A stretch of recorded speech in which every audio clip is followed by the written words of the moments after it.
제가 아는 분은 뇌동맥류인데 약만 먹고 약물 치료한다고 하더라. 안타깝게도 현재까지는 뇌동맥류를 치료하는 약물은 없습니다.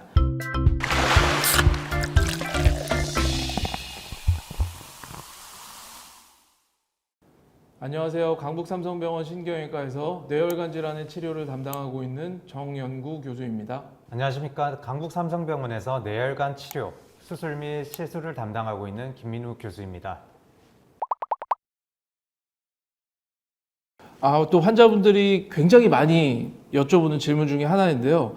내가 아는 분은 뇌동맥류인데 약만 먹고 약물 치료한다고 하더라. 나도 약물 치료로도 치료를 할 수 있지 않나요? 라고 질문하는 분들이 굉장히 많은데 어떻게 대답해야 될까요, 김민우 교수님?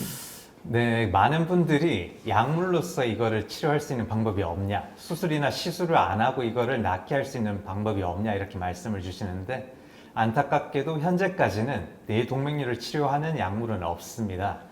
기본적으로 혈관벽에 결손이 생기면서 그 혈관벽이 부풀어서 이렇게 꽈리 형태의 동맥류가 생기는 건데, 아마 지인분들께 들었던 그 말씀은 고혈압이나 고지혈증 등 전반적인 뇌혈관 상태에 영향을 미칠 수 있는 기저질환 관리 치료인 것 같습니다. 또 질문이 들어왔는데요. 환자분이 인터넷 많이 검색해 보신 것 같아요. 그러니까 요즘에는 그 혈류 차단기 삽입술이라고 하는 것도 있다고 하던데 요즘에 많이 안 하는 것 같은데 환자분께는 아마 그 방법으로 치료를 하자고 하셨나 보더라고요. 그래서 이런 혈류 차단기라는 것이 어떤 것이고 그러한 치료의 장점이 뭔지 좀 설명해 주실 수 있을까요? 일단 예전 같은 경우에는 사실 뇌동맥류 클립 결찰술밖에 없었습니다. 그러다가 코일이라는 게 마이크로 디태처블 코일이라는 게 발명됨에 따라 점차적으로 비침습적으로 개두술을 하지 않고 혈관 내 시술을 많이 하게 되었는데요. 그게 한 2000년 초반부터 초반 정도, 예. 그러니까 한 2, 30년 정도 네, 된 됐습니다. 거죠. 예. 그러면서 이게 어느 정도는 클립 결찰술을 대체하게 되는데, 대체하는 부분에 제한점은 있었거든요. 그래서 수술이 어느 정도 중요한 부위를 포션을 차지하고 있었다가 최근에는 여러 가지 스텐트들이나 디바이스들이 많이 개발되게 되었습니다. 그중 대표적인 게 그 질문을 주셨던 혈류 차단용 디바이스랑 혈류 전환용 스텐트라는 게 있는데, 일단 두 가지를 조금 구분해서 설명드리자면, 혈류 그 전환용 스텐트 같은 경우에는 기본적으로 혈류의 흐름을 전환시키거나 우회를 시키게 됩니다. 그래서 점차적으로 동맥류 안으로 들어가는 혈류량을 변화를 시켜서 우회를 시키고 안쪽에 혈전화를 시키는 방식이고, 이거는 그 스텐트죠. 네, 그러니까 스텐트 개념입니다. 그러니까 동맥류 안에다가 넣는 게 아니고 네. 동맥류가 위치한 혈관에다가 네, 혈관에다가 이렇게 촘촘한 스텐트를 깔아주게 됨에 따라 동맥류 안으로 들어가게 되는 혈류를 전환시켜주는 개념이고, 플로우 디스럽터라고 혈류 차단기죠. 차단용 디바이스 장치가 있는데, 이거는 혈류를 그 동맥류 입구 쪽에 차단하는 촘촘한 디바이스가 있습니다. 그 형태는 구형이나 아니면 바스켓형으로 저희가 표현하고 있는데, 이렇게 되면 그 동맥류 내부에 혈전화를 유도를 하게 되면서 빠른 효과를 나타내게 되는 그런 장치라고 볼 수 있습니다. 그래서 혈류 차단기나 혈류 전환용 스텐트는 이제 각각의 사이즈가 있기 때문에 저희가 동맥류 크기를 재서 그 안에다가 코일을 기존에 이제 빽빽하게 집어넣는 그런 방식이 아니고 모혈관이나 동맥류의 크기나 부피를 재서 거기에 맞춰서 그 디바이스를 이제 까는 거죠.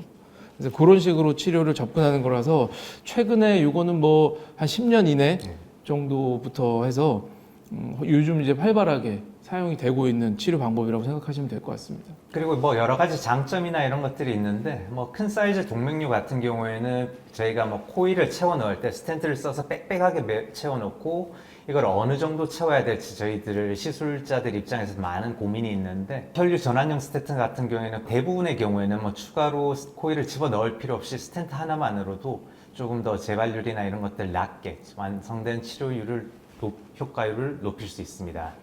그리고 혈류 차단기 같은 경우는 장점 중에 하나가 우리 스텐트 같은 거를 동맥류가 발생한 그 혈관에다가 스텐트를 대게 되면 피떡이 생겨서 그것 때문에 혈전이 생기는 부작용이 잘 생기는데, 혈류 차단기 같은 경우는 동맥류 안쪽에만 대고 스텐트가 기본적으로 사용하지 않고 치료하는 컨셉이기 때문에 시술 후에 항혈소판제, 우리 뭐 아스피린이나 뭐 이런 종류의 항혈소판제를 굳이 복용하지 않아도 되는 장점이 있습니다.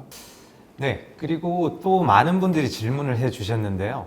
이렇게 코일 색전술이나 클립 결찰술로 이렇게 치료를 받고 나서 환자분들이 일상 복귀를 하게 되는데 이럴 경우에 어떤 걸 조심해야 되는지, 그리고 추적 관찰이나 정기 검진을 언제까지 해야 되는지 이런 것들에 대한 설명 좀 해주실 수 있나요?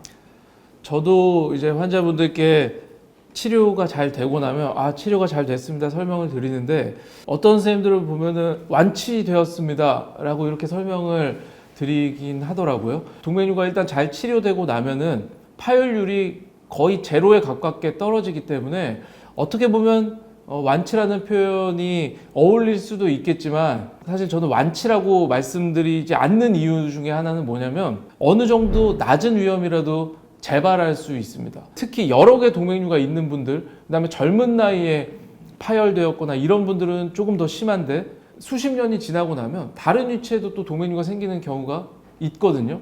확실한 거는 치료가 잘 되었더라도 이후에 정기적인 추적 관찰은 필요하다라는 겁니다. 코일 색전술이건 클립 결찰술이건 치료를 하고 나서 치료한 부위에서도 재발을 할 수가 있습니다. 물론 그게 터질 정도로 재발하는 게 단기간 내, 뭐 몇 달, 뭐 몇 년 내에 그렇게 잘하는 경우는 굉장히 드물긴 하지만, 일부에서는 시술하고 나서도 특별한 문제가 없더라도 재발하는 경우가 반드시 있습니다. 그 퍼센테이지는 물론 굉장히 미미하긴 하지만 그런 거를 미리 확인해서 터지기 전에 필요하면 재시술이나 추가적인 시술을 할 필요가 있기 때문에 주기적으로 경과 관찰을 해야 됩니다. 코일 색전술 하신 분들은 안에 들어가 있는 코일 때문에 MRA를 찍어야지 재발 여부를 확인할 수가 있고요. 그 다음에 클립 결찰술 하신 분들은 그 뇌 안에 들어간 클립 때문에 MRA를 찍으면은 간섭이 생겨서 정확하게 알 수가 없어서 뇌혈관 CT를 찍어야 되거든요. 시술자나 뭐 환자의 상황에 따라 틀리겠지만 6개월에서 1년 단위로 좀 사진을 찍으면서 확인을 할 거고, 그 이후에 시술한 부위가 잘 자리 잡았다고 판단이 되면 그 이후에는 뭐 한 2, 3년 간격으로라도 꾸준히 사진을 찍어서 해당 부위에 재발이 생기지 않았는지, 그 다음에 앞서 말씀드린 대로 또 다른 부위에 동맥류가 자라고 있지는 않는지 주기적으로 사진을 찍어서 관리하는 것이 중요합니다.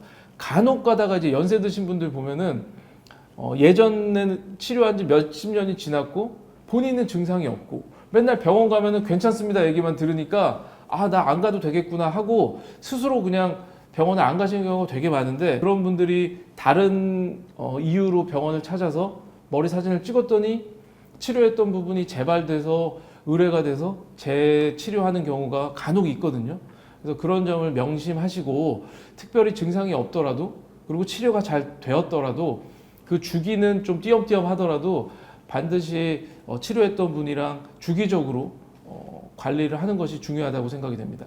또 궁금해하시는 내용 중에 하나가, 한번 뇌동맥류가 생긴 사람은 다른 부위에도 뇌동맥류가 생길 확률이 더 높은지입니다. 그리고 또 사전에 예방할 수 있는 방법은 없는지 궁금해하시는데 어떻습니까? 네, 여러 논문을 참고해 보면 전체 뇌동맥류 환자에 있어서 15%에서 30%까지, 조금 그 범위가 넓긴 하지만 15%에서 30%에 있어서는 다발성 병변을 가지고 있다고 합니다.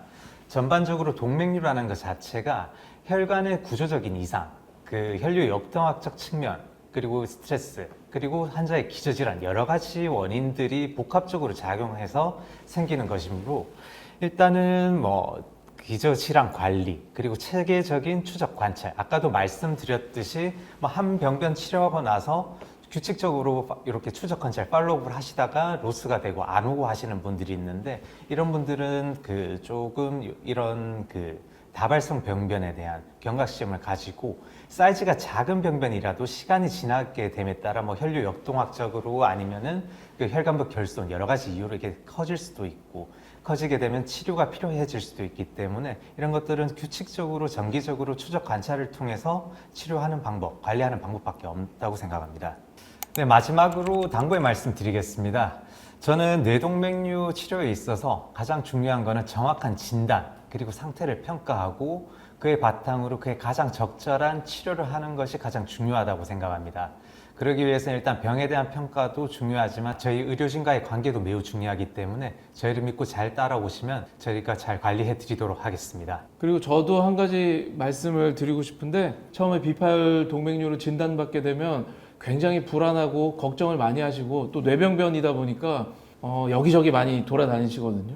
본인이 마음이 편해질 때까지 이렇게 여기저기 진료를 많이 보시는 경우가 굉장히 흔한데 앞서 김민우 교수가 말씀하신 대로 환자와 의료진과의 믿음이 있어야지 그 치료가 성공적으로 이루어질 수가 있습니다. 그래서 너무 불안해하시고 여기저기 돌아다니시지 마시고 대한민국 우리 신경외과 선생님들 그 실력이 굉장히 세계적이거든요. 그렇기 때문에 어디를 가더라도 믿음을 가지고 치료를 쭉 이어 나가시는 게 제일 중요하고 그렇게 하는 것이 다른 의료진들과의 관계에서도 굉장히 중요하다고 생각이 됩니다. 이상입니다. 네, 감사합니다. 뇌동맥류를 진단하고 치료함에 있어서 저희 신경외과 뇌혈관 전문의를 믿고 따라와 주시길 바랍니다.